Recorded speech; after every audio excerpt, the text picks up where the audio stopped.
Selamat datang di webinar diskusi online bersama Pendeta Esra Soru. Dalam webinar ini, kita mengadakan diskusi dengan cara yang berbeda. Anda akan diberikan kesempatan untuk bertanya dan mengangkat topik-topik yang ramai dibahas mengenai Kristenan. Berikut adalah cuplikan video dari diskusi-diskusi yang kami lakukan setiap Senin 2 minggu sekali jam 7 malam. Dan bagi Anda yang ingin mendaftar, silakan Anda bisa klik link yang tertulis pada caption. Jangan lupa untuk klik dan subscribe YouTube channel Pijar TV.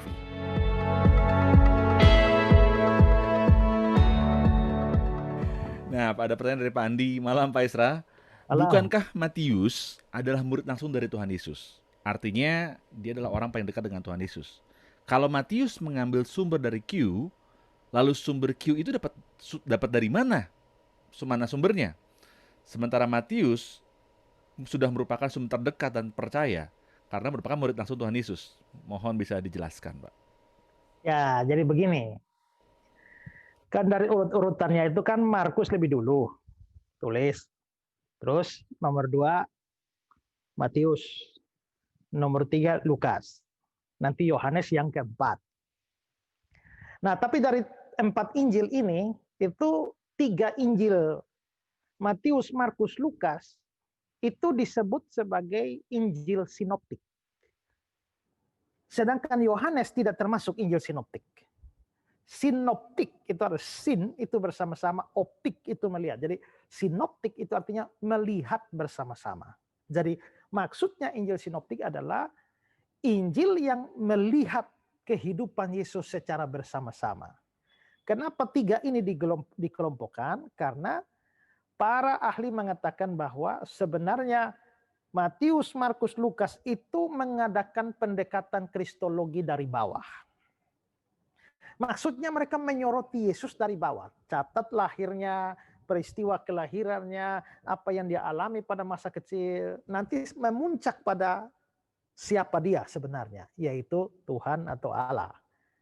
Sedangkan Injil Yohanes itu mengadakan pendekatan kristologi dari atas. Maka Yohanes tidak mulai dari bawah, tapi Yohanes mulai dari atas. Pada mulanya firman, firman bersama-sama dengan Allah dan firman itu adalah Allah. Baru ayat 14-nya, firman itu telah menjadi manusia dan diam di antara kita. Jadi 3 Injil dari bawah, 1 dari atas.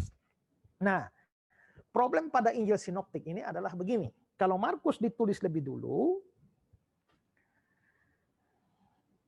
setelah itu baru Matius dan Lukas, maka waktu Matius dan Lukas menulis, itu Markus sudah ada. Ada materi-materi di dalam Injil Matius dan Lukas yang ada di Markus. Maka diduga bahwa Matius dan Lukas itu sama-sama menggunakan Markus sebagai sumbernya.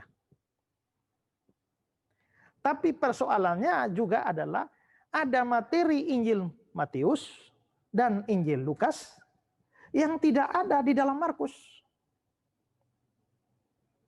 Tidak ada di dalam Markus, maka bisa jadi Lukas itu menjadikan Matius sebagai sumbernya.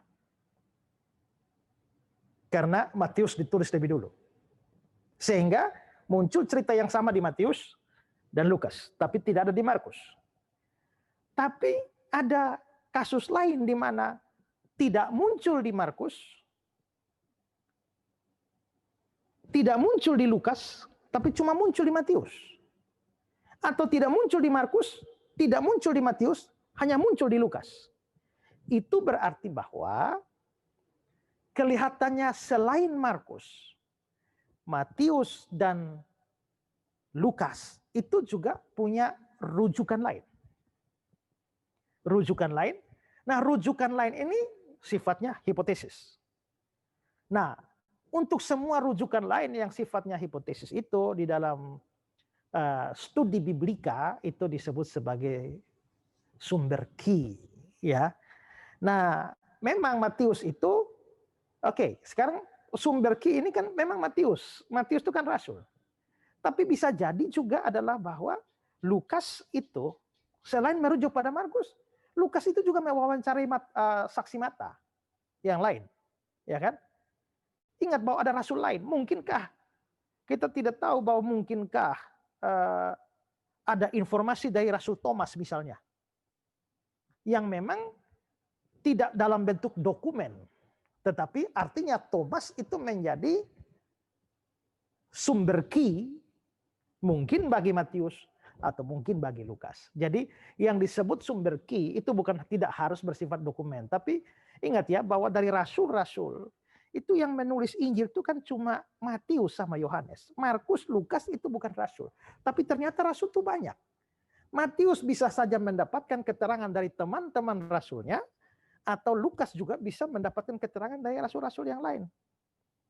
Nah, itu bisa dianggap sebagai sumber key. Jadi bahwa Matius itu adalah rasul langsung yang dekat, ya tidak berarti bahwa tidak bisa ada sumber lain di mana dia pakai sebagai rujukan. Bisa saja dia memang rasul langsung yang tahu, tapi bisa juga mendapatkan keterangan dari rasul-rasul yang lain juga. Gitu. Ingat bahwa jarak ya, ada jarak ya. Jadi bukan segera Yesus naik ke surga lalu dicatat. Tapi Markus misalnya itu menulis tahun 60, berarti jaraknya sudah 30 tahun. Matius, Lukas itu sekitar tahun 70, 80, berarti jaraknya 40 tahun. Nah, dengan jarak yang panjang 40 tahun ini tentu saja ada orang yang diwawancara misalnya, atau orang yang memberikan informasi, para saksi mata, misalnya peristiwa kebangkitan, ada banyak saksi mata. Nah, lalu diambillah itu, lalu masukkan di dalam teks-teks Injil. Nah, itu yang disebut sebagai key.